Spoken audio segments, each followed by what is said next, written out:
Hello, everybody. Welcome back for another video. Hope you're all doing well and that you're all having a fantastic day. And without any further ado, let's jump right into it because, as always, there's a lot to cover. Emurgo, E-M-U-R-G-O, the foundational entity behind Cardano, has officially outlined their plans for 2024 with a focal point on what they're calling a Chang hard fork, C-H-A-N-G hard fork, scheduled for the first half of this year. This network event signifies what they're calling a move toward a community-driven governance model, making Cardano's venture into decentralized decision-making within the blockchain space. This has been one of the commoner themes over the course of the last, I want to say, 2 or 3 years. The people from Cardano, the team, any information that we've received, they've kind of focused on this idea of making Cardano a lot more decentralized, which is not a bad thing by any stretch of the imagination. I think part of the problem is after having seen how the cryptocurrency space has evolved in the last 3 to 4 years, not as many people care about decentralization as much anymore. I think this is more of like an early idea thing that is still being continued and being developed on. I'm usually quite shocked with how few people actually care about decentralization, know what cryptocurrencies mean. And I don't mean like oh, that's Bitcoin. I mean like something that's for everyone, that is immutable, that can be, that kind of thing. So kudos to them on still trying to do this. But I think this could also be a step in the direction of trying to make sure that they're not as in trouble in the future with the SEC. For those of you who don't remember, basically not just, some altcoins, nearly every single altcoin was called out by the US SEC in 2023 and say that they were an unregistered security in some sort of way. And if you look at a lot of the metrics, it usually has to do with air quotes, how few nodes, how few people on the network, how many coins are owned by an entity, et cetera, et cetera. So trying to make it so that the community has a gigantic say in what happens with the coin, as opposed to just some of the higher ups in the company, is, I guess, the way that they're trying to swing it. The Chang hard fork, it says, is a pivotal aspect of the strategic roadmap designed to kickstart the Cardano governance model's bootstrapping period. In a departure from traditional governance structures, the hard fork introduces a consensus mechanism that empowers ADA holders to actively shape the network's trajectory. This is one of the first times I'm hearing about this. We heard around November that they were planning on doing a hard fork. I told all of you back in November that they're probably planning it sometime around March and or April, as many other projects do. They try to ride the wave of the prices going up in anticipation of Bitcoin's having, and therefore this is kind of the time frame that I've given it. So as far as like not knowing too much, I will ask this question. Does anyone know like what the actual method is for actual being able to count governance on the actual network, i.e., is one ADA equal to more than one ADA? A lot of other projects before in the past had a very difficult time when saying that. People, you, holding a certain coin had a vote on things that would happen within the network. Part of the problem is that if you as a person only had random coin, 1 Tron, and the person next to you has 35,000 Tron, they essentially would get 35,000 votes while you only get 1. So the problem for a lot of other chains has always been that they want everyone to be able to vote. But of course, the whales who've been accumulating the longest for the most amount of years will have the bigger say over everyone else who could be on the platform. So it's cool that it is, a governance model for the community, but exactly how much of the community then actually counts. I'm just simply throwing it out there because I've seen other coins try this before. According to Hoskinson, Cardano has shown everyone how to stake correctly, and now it will show everyone how to be decentralized correctly. The transition to the Voltaire era, outlined in CIP 1694, signals Cardano's commitment to achieving full governance in 2024. And I think they have like there's like an actual roadmap right here for Cardano. I had to like swerve around it multiple times. I'm not sure why other things aren't like blanked in. These seem to be done with like the full in circles. It looks like we're roughly around here, Q1, Q2. Like I was saying, for the hard fork, I'm assuming it's going to be the end of March and or April. We'll see when the time rolls around. This one also makes no sense. This one has a Q1, Q4. It's just a bubble with no information.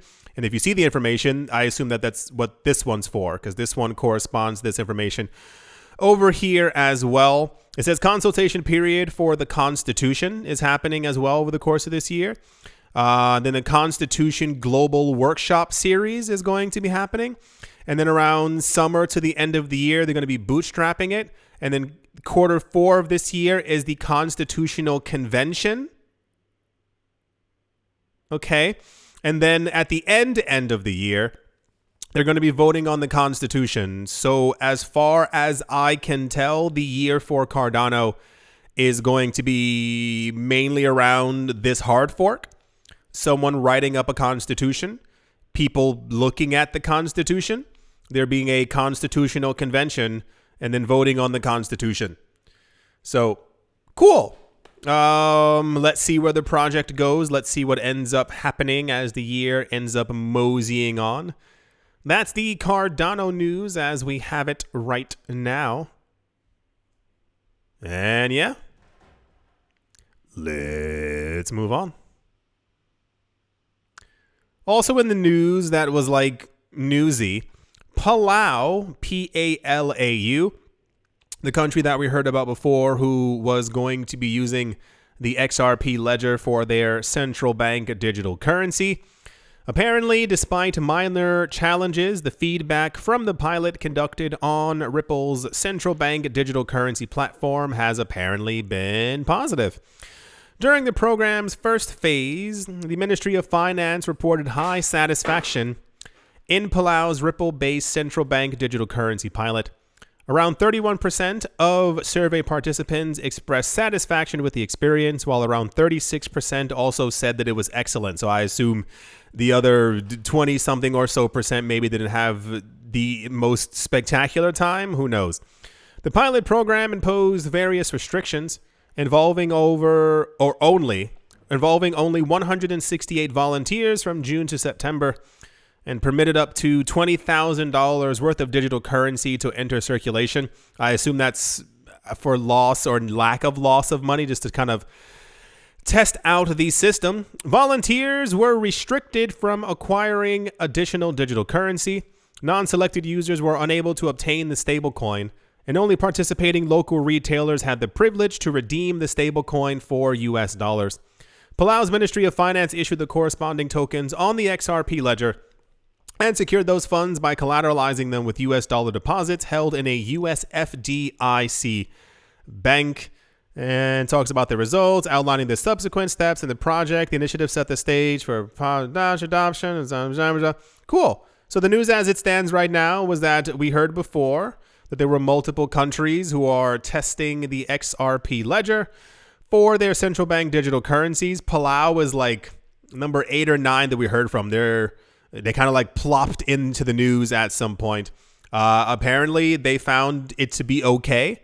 There is no additional news as to if or when there's going to be a full, complete rollout, but interesting to see that we got any response back at all. Let's see over the course of, I give it Q1. Everyone's just waiting for prices to break out, have broken out, and or the halving to kind of release a lot of their news. So we will hear at some point probably a lot of very good news or news in general as to if the other countries found success in their usage as we get closer to the halving, which is like the big shebang. That's the XRP CBDC news. And yeah, let's move on. Also, when like I know they were thirsty to release this news. I know they were so thirsty to let everyone know exactly what's going on.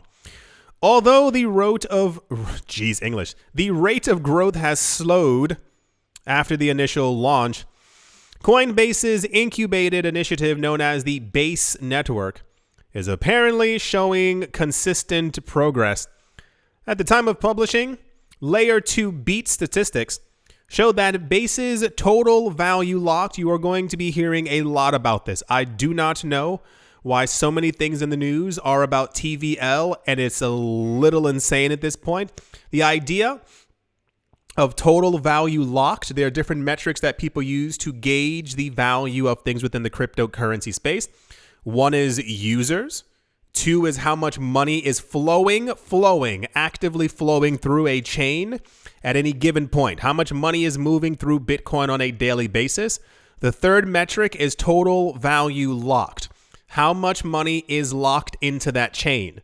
People put it there for safekeeping. They wrap it into other coins, you name it. Protocols, DeFi, it's all locked in there. The idea is that the more that someone trusts a protocol, the more that they'll lock into it. I believe Ethereum has the highest level of total value locked. People assume that the chain will continue working, so they feel comfortable locking their assets inside of it.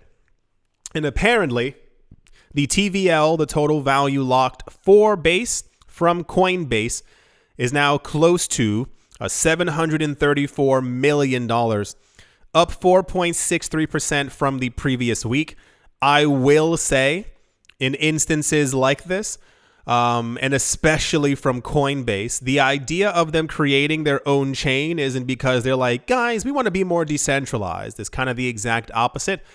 They want their own chain. They want their own control over a network or a system or the cryptocurrency space that should have no one having direct control over it. They're doing it to make extra money.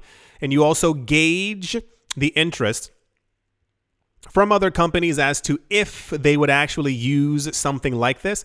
So similar to ETFs, you kind of also make sure that there's like a seed funding, that when you launch a chain, that there are going to be 2 or 3 companies or even your own company who will seed it, like planting a seed, several $100 million onto the chain to make sure that there actually is liquidity. Because the problem is, if you had, let's say, 6,400 people around the world who are normally using Coinbase, they buy $100 worth of crypto here, $50 here. You can't have your first day statistics being, well, we moved around $700. You have to have something quite impressive that lets everyone else know, hey, this is something that big money's moving into.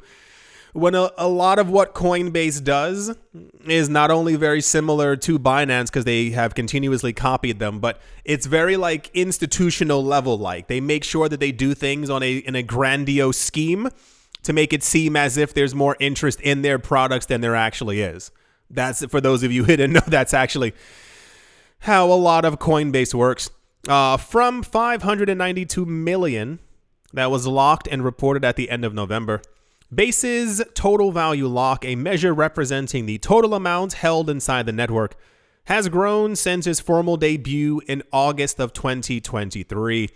A variety of decentralized applications may be accommodated by Base, which runs on the optimistic roll-up architecture, with more than 6.9 million transactions completed in 30 days. Now, maybe this is a typo. I feel like this is wrong. It says the network's daily transaction speed, the TPS, is apparently 4. It says 4.04. It says that's up 74%. I feel like I don't think Coinbase made a network that only has 4 transactions per second. We've never seen, I've never read. There's never been a day where we had news as to how many transactions per second they had. So I would assume this is 40. Or maybe even 404, and the person's finger slipped and wrote 4.04. Because going to 4.04 transactions per second and being up 74%, that's basically what Bitcoin does on a good day. So wonderful. Coinbase is really trying to make sure that they stay relatively relevant. I don't know if it's in this video or not, but Binance is still doing extremely well, and I think that has shaken a lot of the rest of the people in the cryptocurrency owner space, because I think they were assuming Binance was going to completely collapse. Nope, Binance continues to have more and new users every single day. Anyway, cool. So good job, Coinbase, on making a chain, and people are using it. I assume it's not 4.04 transactions per second, but what have you. That's the Coinbase base news. Terrible name. And yeah, let's move on. In like really popular news, there's a decentralized protocol called PancakeSwap, like pancakes that you eat and you swap them with someone. And they had a situation where they realized that they also had way too many coins. They had 750 million coins, and they devised the plan, like many other blockchains that have far too many coins. They wanted to burn a whole bunch of them at the exact same time. As you might have imagined, incredibly popular news, as everyone was like, oh my gosh, is this coin that we don't really have or use going to burn a whole bunch of their coins? What? That's crazy. They did. So apparently they held a vote, and they were 98% in favor. I wonder who would vote on not wanting their coin to be burned. I'm not completely sure. They went from 750 million coins to 450 million coins. They requested that the project's community vote on the decision, and unsurprisingly, the proposal went through. A significant move aimed at shifting away from a high inflation model. It's part of the platform's larger strategy to establish a more efficient and deflationary token system. But yeah, part of the problem is that when these things are always created, everyone gets very greedy.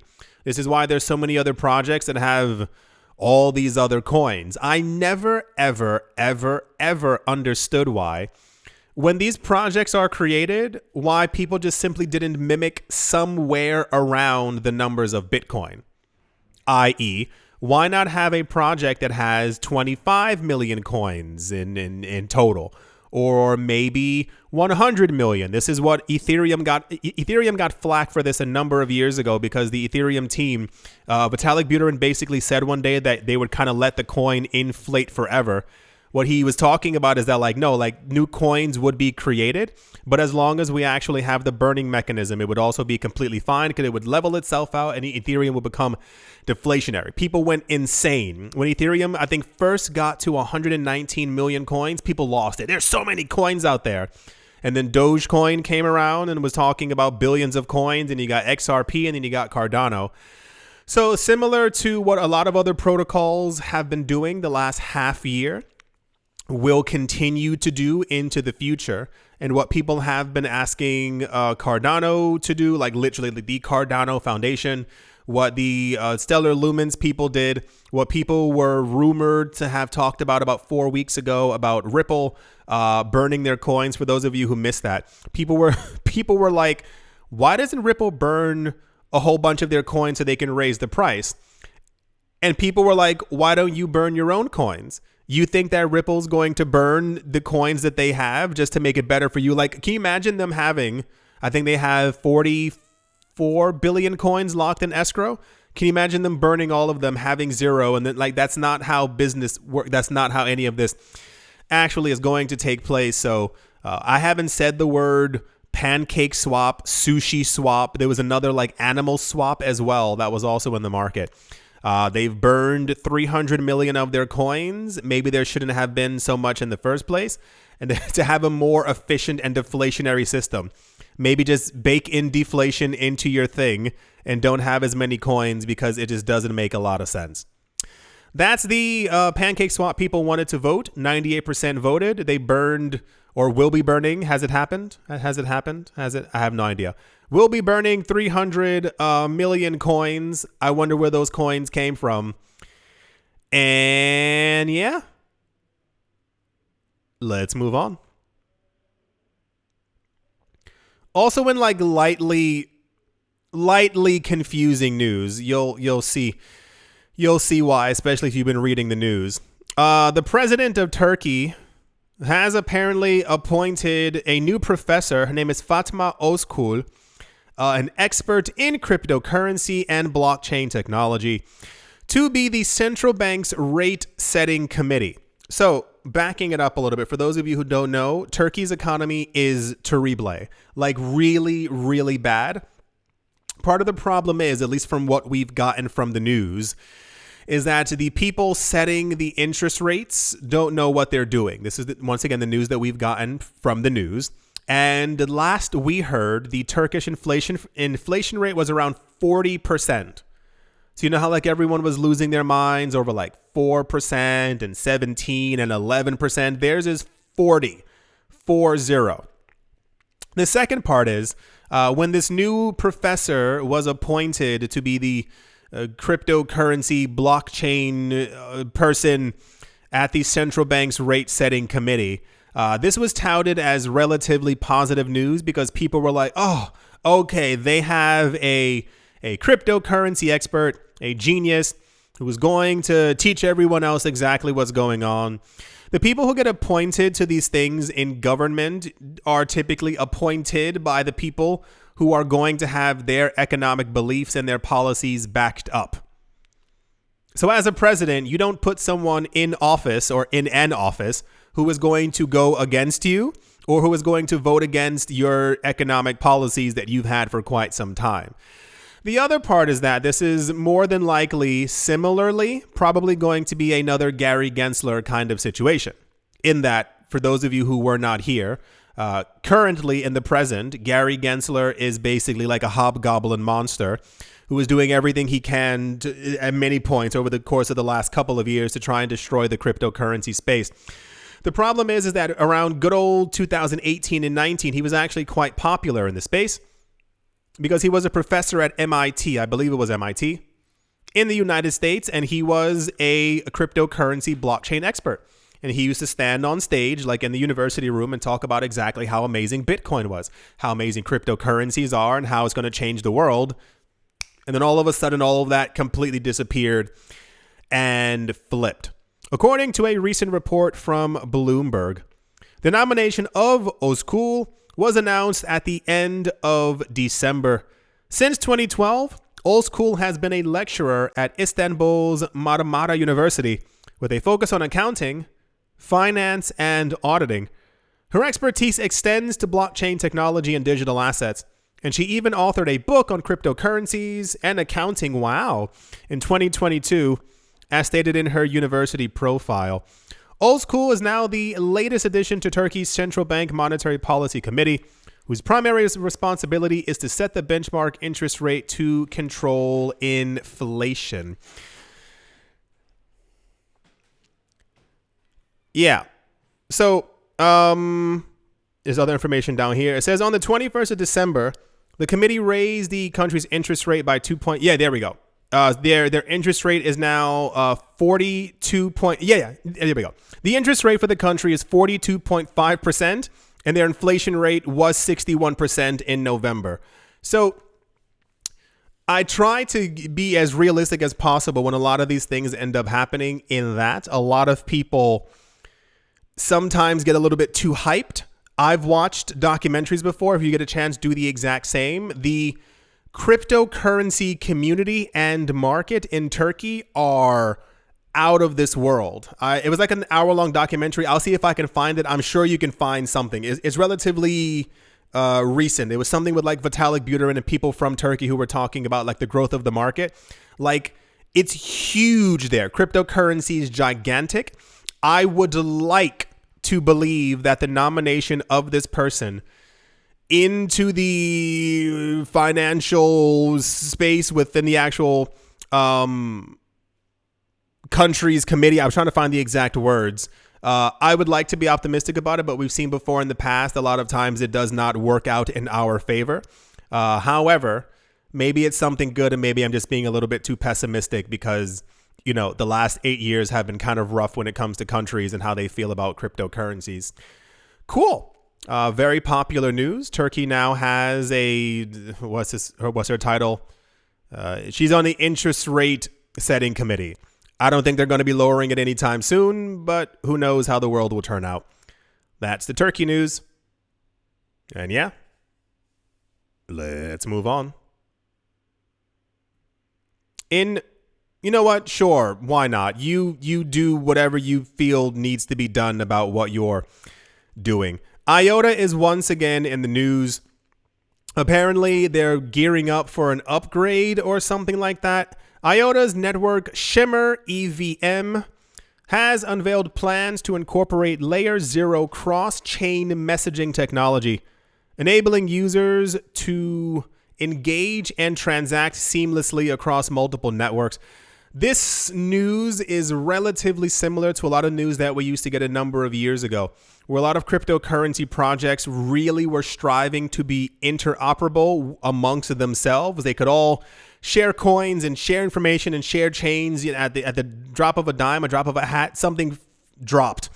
But it's not as big of news anymore.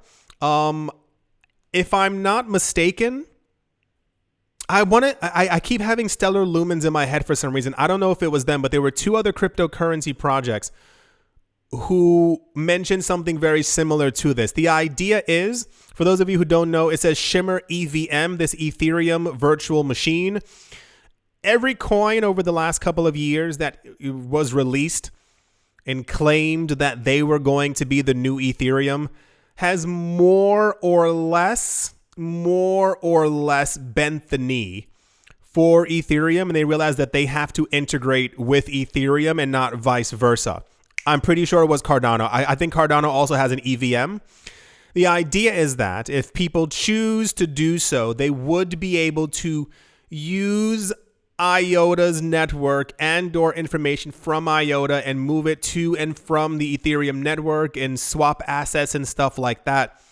It's usually, as before in the past, a bit of the word's not last ditch effort, but it's more of a way to kind of say, hey, we're still alive as an ecosystem, because I think we heard from IOTA twice last year. And if you can I don't want to say convince people, if you can tell people that you're still around and basically say, hey, we have a new thing to interact with the largest blockchain, then maybe people will take notice. It says Shimmer, situated within the IOTA ecosystem, serves as a blockchain platform, granting developers access to unique features for creating and launching decentralized applications. Shimmer's EVM, the platform's layer compatible with the Ethereum virtual machine, facilitates those transactions. It's not the most exciting news in the entire world. IOTA, like many other projects, kind of fell into hyper obscurity, which I found really interesting, that they kind of made sure not to have any news, have any updates, have any upgrades at all over the course of 2023. No, wait, I think I found it. I think it's IOTA, I think it's EOS, and I think it's Cardano. I think these are the chains that kind of have announced that they also have I think Cardano, that they have an Ethereum virtual machine to be able to be compatible with Ethereum, in the off chance that if someone would be using IOTA, they can also use the largest chain as well. So cool. I hope it works out for them. This is not an I told you so. It's more of a I said so at some point. Remember, I told all of you a number of years ago when IOTA came out, you were all talking about it was going to be bigger than XRP, bigger than Ethereum, maybe bigger than Bitcoin. And I was like, it's not. So here we are now. Now they're trying to integrate with Ethereum to get people to use them again. They're also like, their timing is also like spectacular as far as making sure that they're in the news while all the hubbub is going on, so that they can also rise back up again in the rankings, and hopefully for them also rise back up in price. But yeah, I think a lot of the older chains kind of lost their mark as far as like, you should have done more and made sure that you stayed more in the open while people could have been paying attention, but IOTA kind of fell away. So that's the IOTA news. And yeah, let's move on. Here we go. In terribly, I think it's meant to be dramatic news, but it's also not that big of a deal because they've been lying the entire time. So there's really like nothing is really lost here. India is apparently increasing its pressure on cryptocurrency exchanges, targeting what they're calling overseas platforms such as Binance, which they now claim are operating illegally within their borders. So I have this is the most logical thing in the entire world. I've told you all this before. It came about in January 2023 when we heard that Coinbase, Kraken, Gemini as well. Gemini was the oh, really as well. Gemini and Binance all got in trouble with the US SEC in some sort of way, claiming that they had done X, Y, and Z or had violated some type of security laws or were operating illegally. It was all nonsense, at least in my eyes, because the people who are at the top of the cryptocurrency pyramid right now, the CEOs of these companies, the CIOs, the CFOs, the COOs, the people who are employees, the people who are their lawyers, I find it nearly impossible that they would do whatever they could, that is to say the CEOs, to make sure that they were not following the SEC's wishes. It just literally doesn't make any sense. You cannot and would not, you, especially you, knowing what the SEC is, you run a multi-billion-dollar company, you are going to make sure that you are in constant contact with them, especially as Gary Gensler continues to kick up dust talking about securities. So it doesn't make any sense that all these crypto exchanges have and had lawsuits against them. It doesn't make any sense. In the same exact note, the idea that you'll see the list as well, that cryptocurrency exchanges have been operating illegally within India is also complete and utter nonsense. I am not in India. I do have a lot of friends from India who have told me many a times that the levels of corruption there are, blatant, right in your face. You see it happening, but people realize they can't really do anything about it. I find it nearly impossible to believe, nearly impossible that, there's a chance for everything, but that Kraken, Coinbase, Binance, Gemini, etc., etc., etc., would have made sure that they opened up or tried to do business in another country, the most populous one on the planet, India, and made sure that they had been operating illegally so that they could incur fines. Yes, he doesn't make a lot of sense. The Financial Intelligence Unit, or the FIU of India, has issued compliance notices to, here we go, Binance, KuCoin, Huobi, Kraken, Gate.io, Bittrex, Bitstamp, Mexi Global, Bitfinex, etc., according to a statement made late on Thursday. The FIU also asked the Ministry of Information to block the URL, you cannot go onto that website, of 9 different organizations. I know somewhere out there, I don't know if it's in another timeline, another universe, or simply maybe it's somewhere in our utopian future in about 500 years. The original intent of the internet was basically kind of like Bitcoin, but like the internet. It was meant to be open for everyone all the time. You can do not per se whatever you wanted, but it was a free space. Countries started making their own internets, look it up, and basically trying to find a way to control the content and things that people can view. And this is where we live in this really weird really weird dystopian kind of situation right now where one should not be able to block a website or an entire internet, look it up. But the fact that this goes back to my theory that I've had for a while. India since 2017 has been talking about crypto regulations and banning cryptocurrencies as well, neither of which they've done. It's clear that behind the scenes, the government, the financial peoples are terrified of crypto in some sort of way. They know that people will choose cryptocurrencies over their paper currency that they have, which is absolutely incredibly terrible. But to go out of your way to say that these people have been illegally working within your borders, nine companies? I find it incredibly hard to believe. They said, despite, and I quote, despite serving a significant portion of Indian users, some offshore entities were not registered and do not fall under the anti-money laundering and counter-financing framework, they said. Earlier the other year, the Indian government introduced anti-money laundering provisions into the crypto sector while tightening. Very popular news. I mean, not like popular, but you get what I'm saying. Like, it was kind of one of those all over the place kind of news. I think the world would have been much better off years ago if they had simply just banned cryptocurrencies. What they've been doing to people within their country is absolutely deplorable. Just give proper regulations. Just allow people to do it. But the problem is, if you allow people to do that, they will choose what they want to do, and you have to make them choose what they're supposed to be using, because people would immediately start using cryptocurrencies. But yeah, apparently these websites are now going to be blocked by the country. It says until further notice. I assume that is until the country finds a way to make their own cryptocurrency exchange, because we all know that it's going there. If we get to a situation where this year Bitcoin goes to $180,000, $250,000, the government is going to be forced to make their, and it's going to be the clunkiest Windows 95 thing ever, their own cryptocurrency exchange, and then it won't work.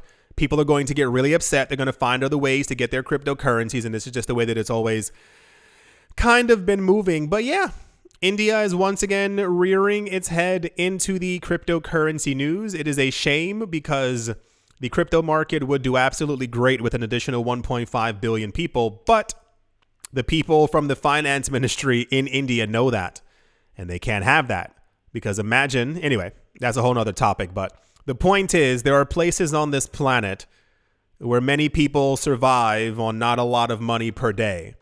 So imagine you having a neighbor who told you, hey, I put $5 into this and I made 240. That would turn a lot of heads, probably several hundred million. Yeah, I think that's going to do it for this video.